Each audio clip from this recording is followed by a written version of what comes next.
Hi, everybody. Can you hear me? I'm Erika, alcoholic. My sobriety date is March 3rd, 2023. 10 months. Um, I've been dry before for 2 years. I thought that was being sober. That's not being sober. That's just going dry because eventually life catches up to you. It gets tight. For me, it feels like suffocation. I have too many things to do and I got to get them done. And I'm trying to run a straight program or whatever, get everything together, home, work, school, whatever. And then I feel like I'm suffocating and my only outlet is to go get high. So this means a lot to me being 10 months because now I'm learning one thing at a time, one thing at a time, whatever. And don't, your higher power takes care of the rest.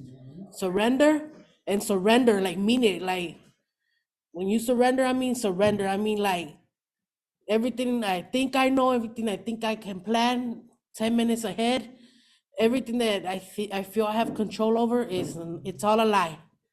It's all a lie. My higher power is the true one that has control of everything. He has a better plan than I do, and his result is gonna be way better than the way I want it, you know? And for example, have you guys ever wanted something so bad and worked for it and then got it and still felt unsatisfied? Yeah, that's us. That's our own will. That's self will. Now, when you leave it to God and surrender, say, I don't know what I'm doing, man.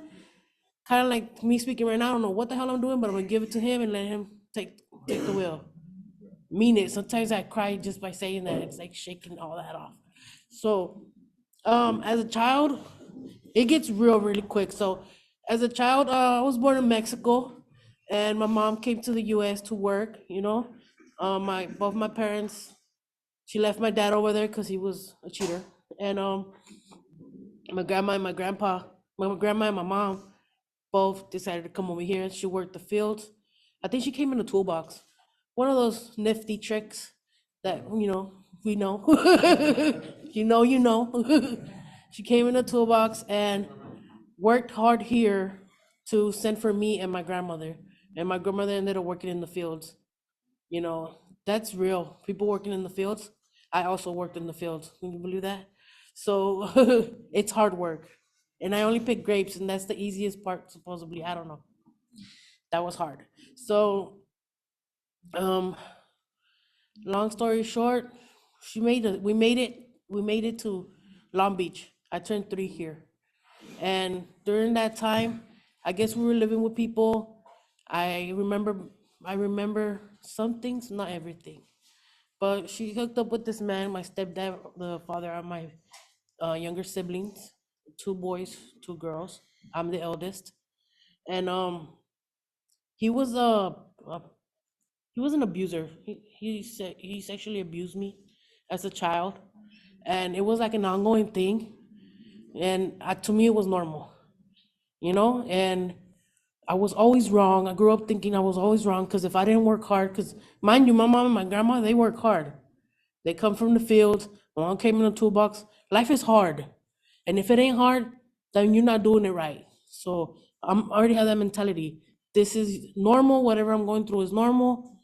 I'm nervous and I'm scared, and this is not supposed to be happening. But my mom's never home. She's always at work. And my grandma is doing her best to take care of us. And she's hard on us, and she still whips me. And it's always my fault because I'm not working hard enough. I'm not doing the chores right. I'm not sweeping right. And I'm only 5'7". Who knows how to sweep at 5? Do you know how to sweep at 5?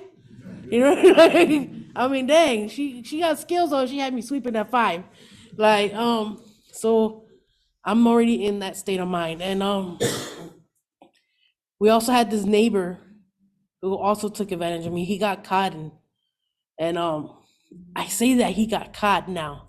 It took a while. I used to say I got caught. When you're 7 years old and you're getting abused by somebody, you feel like you're doing something wrong because of them, but it's never your fault. I don't care, male or female, if somebody ever hurt you, it's not your fault. They hurt you. They're the adult. They should know better. I don't care if they're, you're 5 and they're 13 and 15 and on. They should know better. What's going on in their house, God knows, for them to be like that at such a young age. But it's never your fault. So I used to say that when I first started, that I got caught, like if I did something wrong. No, because when I got caught, there it goes. When I got home and my grandma found out, she whipped me. Because she said I was the one being out there. If it wouldn't have happened to me, if I wouldn't have been out in the patio playing around like some floosy, Not in those words, but I'm saying that. But so I thought it was my fault for a long time again. So I'm growing up thinking, you know, everything's my fault. Everything, you gotta work hard. Everything, you're the oldest, you gotta do things right. So of course, eventually I get tired and I'm rebellious. I'm like, who wakes up at 7 in the morning to go collect cans before they go to school? Who does that? But to me, this is all normal. Abuse, work, all this is normal until I hit like fifth grade and I finally confess it to somebody and somebody tries to like trap my mom and I don't know, one of my stepdads tries to trap my mom. My stepdad tried to trap my mom. I don't know how, but it ended up falling back on him. And anyway, they get reported. The abuse gets reported. I don't know what the deal was between my mom and the neighbor because they talked about it. But I remember being young, but I was so scared every time those people were around. Even though I was the victim, I was like scared of come around like I was gonna get told something wrong. Maybe I was just fear. I don't know. So these emotions I grew up with. So that's what do you call biology? No matter if you're a child, your biology still works. You have biology, right? It's natural. So all these emotions those rushes of like that came around, yeah, those urges, I got stuck with them because now that opened my mind. So I'm like 5 years old going to a little kids party and we're eating cake and like I see another little girl wearing a pretty dress like me and I like this little girl and I think she's so cool and I feel like I'm so obsessed with her all of a sudden I get this weird feeling in my belly and I feel scared because I'm not supposed to feel those feelings. There's something wrong with me now. So all we're doing is eating cake and drinking Coke, and I'm scared. I'm so nervous to talk to her that I spill soda on her, and then she goes tells her mom, and I get scared and run away. You know, it's just little things like that. Now I have fear. I'm doing something wrong, and now I have fear of everything. Everything scares me. It comes to, I get to the rebellious part. Um, my mom starts fighting because people keep attacking us. Like we got a new neighbor, a new landlord, and he hired somebody to beat up my grandma.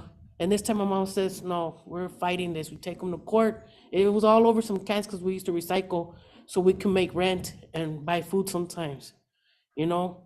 So the landlord refused. He wanted to throw our cans away. We were like, that's not right.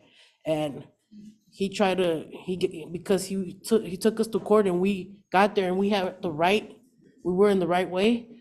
He didn't show up. So he sent somebody to beat up my grandma and my mom started fighting back and forth. Now she started fighting, and then I guess that's when I started seeing she fought back when my stepdad tried to get back into our lives because he kept kidnapping me and my brother. So she finally started. I seen her fight back on that. She fought back when any man wanted to come around her because she was a pretty woman. My mom was beautiful. Let me tell you, my mom was beautiful. She was hardworking. How gorgeous is this? This is how I know my mom was gorgeous. She was gentle, but don't mess with her. And hardworking. She was loving and understanding, but she will smack the living life out of you if you crossed her wrong, and it would hurt for days. You know, she always made sure she had money in her pocket, so nobody will be asking for anything. If I wanted it, she had it. So no man will come around because she learned to listen with men that they were no good. No offense to you guys, but those guys, those awful guys. So that's why I think my mom was gorgeous. And guys would come around and try to holler at her. And I didn't like it, but she learned her lesson and she learned the lesson of having other men around her kids. Now you can't just have any person come around your kids. So She stayed by herself for a while, and then I started rebelling. I got to high school and I wanted to smoke weed because other cool kids do it. I thought I was a loner, and I'm full of emotions. I don't know what's going on. I know I'm gay, but I don't want to accept I'm gay. I'm like, we're still living in the same place where all this abuse happened. Why do we still here? Why can't we move somewhere else? Now my brothers are born, and my brothers are autistic. I have to do the speaking. I have to translate. I basically still have to do the work. My mom does the manual labor, but the speaking and all that, I have to do it. I have to learn big words that I don't even understand what they are, but I have to translate everything and understand what I'm saying and not mix them up somehow. So I want to get curious and rebel and smoke cigarettes. It starts off with cigarettes, then weed, and then alcohol. So my aunt and my uncle come around, and sometimes they give me little sips of beer, you know, just like during like family parties. And that's not enough for me. I want more choices. Choices. Let me tell you something. Choices that I made. Think about choices that I realized this last night. All these are choices that I made. Whatever happened to me as a child, it happened. That I had no control over. But me rebelling, once I started understanding rebelling and making the choice, maybe I should smoke a blunt, maybe I should smoke a cigarette. I'm not cool enough. If I do these things, I'll be cool. I'm already making conscious choices, right? Now, I realized a few days ago, before this, that choices are a big thing in my life. I chose to. I met a new friend and I told her, because nobody else would give me weed. I told her, hey, you're my new friend. Can you find some weed? She said, yeah. She go find a new guy from the school and we get high together. And there goes my weed. I didn't like the weed. It didn't make me. I didn't like how it made me feel, but I liked the attention that came around with it. I got more friends. I don't know where people want to hang out with me. They're unsure of me, but they want to hang out with me. And my mom is always at work, so who cares what's going on in the house? I'm the oldest. I'm supposedly have it under control. By the time she gets home, everybody has to go anyway. Like, as long as I keep it nice and steady, right? There goes that behavior, that trickery, that getting away with stuff, that little high of like, oh shit, I'm slick. So, little things start catching up to me, and then high school comes. My mom tells me, hey, I don't want you doing drugs. I don't want you drinking. But if you do it in the house, That was my mom enabling me. If you don't go to school, go to work. If she was to enforce more graduating and all that, things would have been maybe a little different, you know? But like I said, she was a beautiful woman, hardworking woman. My grandma was the same. Hard, a hard person, but very beautiful and hardworking. So I have this thing in my head that I have to be hardworking, and that makes me beautiful. When I work hard, when I work in late, because I don't want to work in labor anymore. When I work labor jobs, I feel like a sexy ass 6 foot, 6 pack man. You know what I mean? I feel like that. I be sweating. I be like, I look good. Mind you, I do not look like that. you know, but that's how I feel. But that's been in my head. So um, these things start coming around. Friends start coming around. These choices I start making. Weed, from the day one, I don't like weed. It makes me feel paranoid, sometimes really happy, but paranoid most of the time. But I consistently start smoking it. I need to smoke it. I start getting edgy. That edge, I start getting a little edginess when I don't have it. My whole attitude is changing. But then again, I have friends and they don't care. You know what I mean? They don't care about what's going on. I'm cool now. And high school comes, and I just decide I work hard to get it to 11th grade, and I get to 11th grade, but that first day I just leave. I completely just walk away from high school, and I choose to go to work. That's the other option. Go to work. And now I'm hanging out with my friends. We're all in school, or supposed to be in school, but we're hanging out, scraping money together for weed and drink because that's our duty now. That's what we do now. And I get a job and things change a little bit. You know what I mean? Like, where did I start? Let me see. The meth came in when mm, first I had my weed dealers, but they changed a lot because we changed a lot in my time. First, it was like stress weed, and that was cool, you know? Then it went from chronic to blue dream to I don't know what else, right? So that changed people. And when people started changing, I had to go find people to get my bag, right? Well, those people came with other people who had different other drugs. So that made me curious. Okay, I'm buying this from this person, but what's going on in that room? Because there's people coming in and out, they're laughing, they're smiling, there's people coming in with bottles and stuff. Okay, so now me and the girls are hanging out, and they're those people, but I'm not knowing this. I'm still just a little pothead in the corner who kicks it with the guy and smoke a blunt and that's it. But the girls are going into the other room. I'm thinking they're doing freaky things. You know what I mean? That's what I'm thinking. I'm like, I'm not gonna do that. I'm cool. I'm gonna smoke right here. You know. No, but then I see one of the guys give them, a bag or something. And that's when I realized my friends are doing other things. And they kept it from me. Then more curiosity. There goes another choice. Because curiosity is already there. There goes another choice. It's going back and forth. So now I want to go in there. My friends say, no, don't touch that. It's all right. Well, I don't want my mom to say that I'm a follower and I'm doing this because of them. So I'll wait when they cool down. This is my common sense, okay? I'm 19. This is my common sense. I'm gonna wait till they cool down, and then I'm gonna go do that. So it's all on me, right? It's my choice, my decision. I do what I want, right? My common sense, that'll be okay. So they cool down. They stop messing with those people. They stop messing with that stuff. I happen to have a new weed dealer with that room where other stuff happens, and I decide to go in there one day. He's even surprised. He's like, "What are you doing here?" He's like, well, come on in, have a seat, pass it to her. And I'm like, all right. And they make me feel welcome. They make me feel a part of. So I'm like, okay, cool. I feel cool. And I take that first hit of meth, and that's it. I felt like Superman. And I haven't, you know what I mean?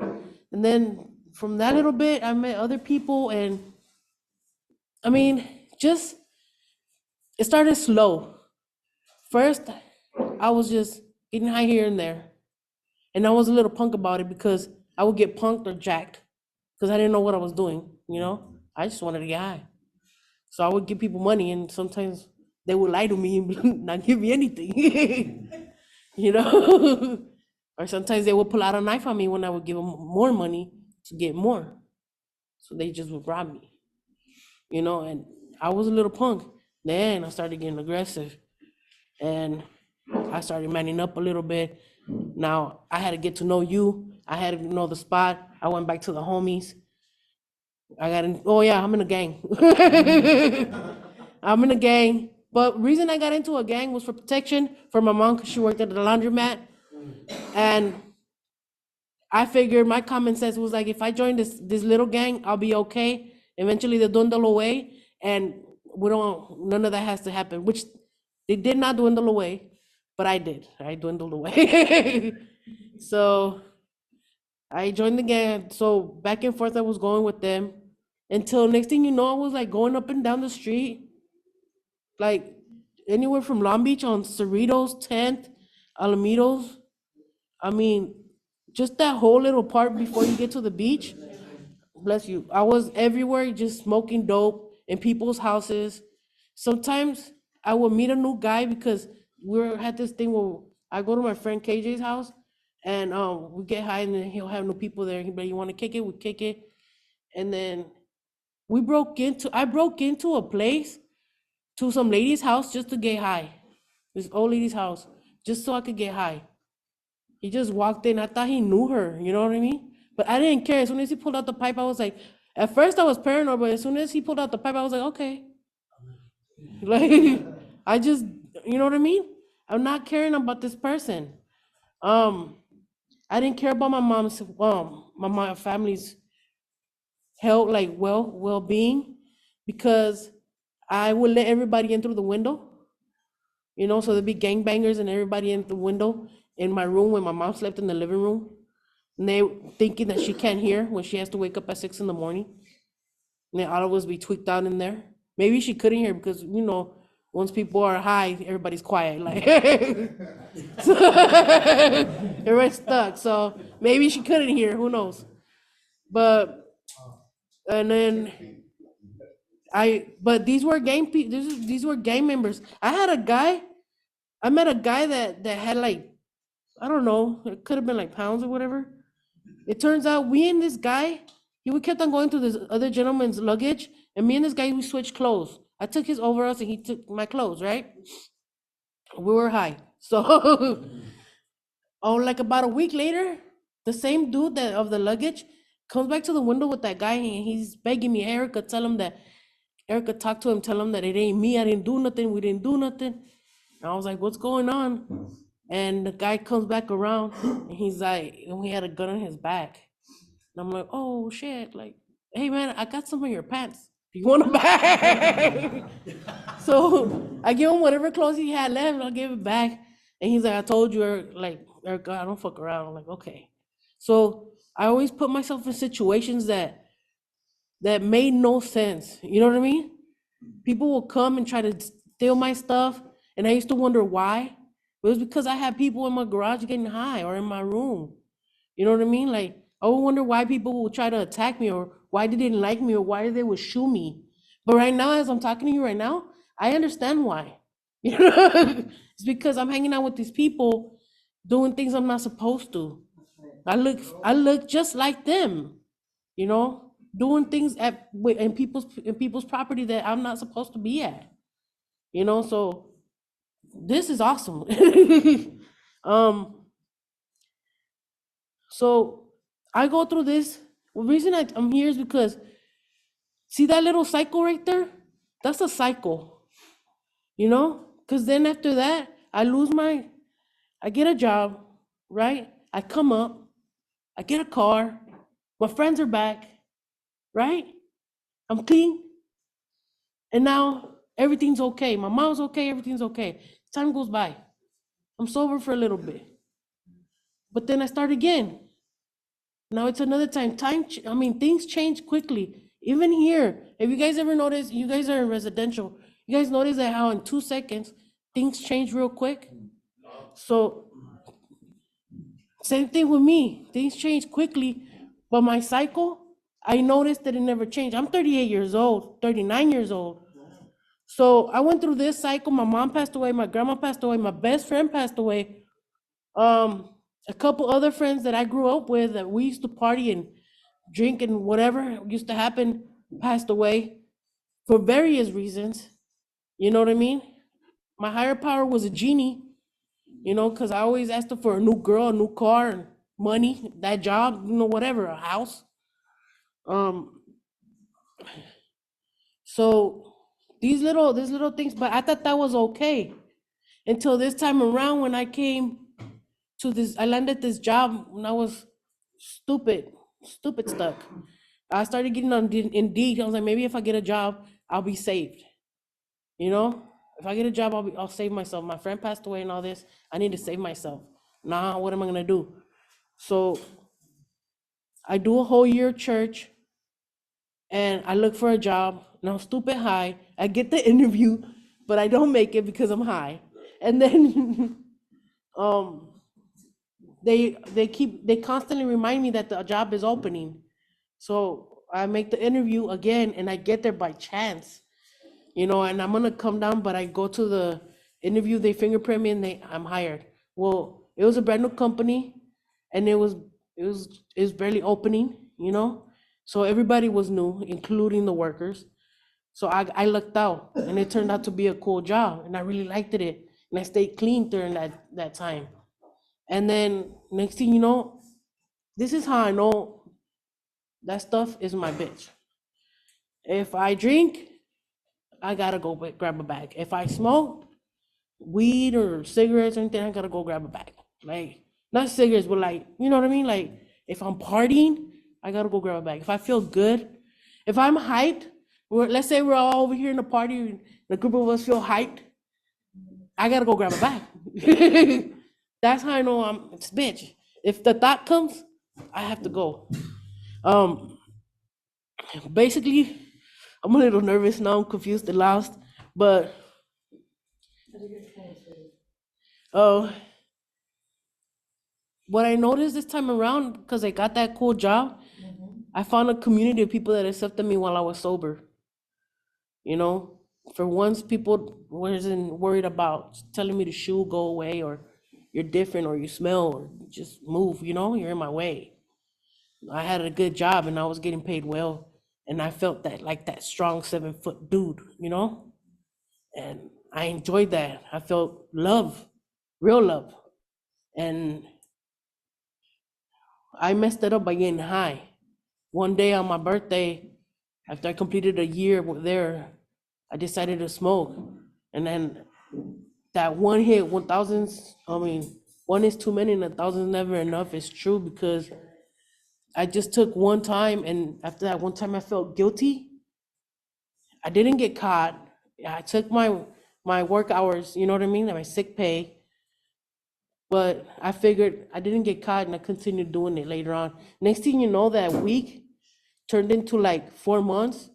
4 months turned into 6 months, and I was about to lose my job. My boss calls me and tells me, Erica, what's going on? You haven't had like a straight work time in a while. Like, what do I gotta do? Do I gotta switch your shift? I'm thinking he knows that I have a problem, but he doesn't want to put it out there. It's not his business, or he doesn't want to be involved. So he's trying to find a solution though. And something in me wanted to tell him, like, hey man, like, I have a problem. I'm getting high. I don't want to get fired, because the first thing I think about is I'm gonna get fired. And I don't say nothing. I stay quiet and I continue. He's like, if you fix your attendance, you could be a forklift driver. And I remember that clearly, because I really wanted to be a forklift driver. And he knew it. So he was trying to, like, string me back in. So that didn't help. I was so stuck on getting high already. My image had changed. I had acne everywhere. I was dressing different. I was talking different. I always looked spaced out. I mean, nobody wanted me around all of a sudden again. Those things that would used to hurt my feelings. Like, my coworkers didn't want me around. They would make fun of me or whatever, and I would take it so personally. Like, can I just be like, why are you bothering me? Yeah, my hygiene was horrible. I'm a female. You know, I need my hygiene is important to anybody in general. You know what I mean? So just little things like that. So one day I looked at him and he was like, Erica, I can't work with that. You know, and I got hurt and offended, and I was spun out, and I wanted to fight him. I wanted to tell him, screw you, I quit. I don't need this. I don't need that. And I was getting ready to walk away, and the voices in my head were loud. I went insane, because during when I smoke and drink and do all that, I don't sleep. um my BPD goes up, and I hear voices and I see things, and then I start making up my own stories. Like, I'll make a story of, like, maybe you can read my thoughts, maybe you know what I'm thinking, and everybody here is judging me, and I'm super paranoid. So the voices were telling me, go to rehab, go to rehab, go to rehab, and I'm like, fuck you and your rehab, like. So that specific day, the voices were laughing at me, because my boss was like, I can't work with that. And I felt so ashamed that I thought maybe going to rehab wasn't a bad idea. So maybe it's not a bad idea. So I had to stand up and tell the voices, I'm going to rehab. But it's not because of you guys. It's because of me. I told another friend, and he was like, just surrender. This is the first time I heard about surrender. Why I like it so much is because I thought it was just like, okay, God, I give you my brothers and my family. You take care of them, and whatever happens to me, right? But no, my higher power works more than that. Like, I talk to him. I tell him, "What do you think? Well, how should I handle it?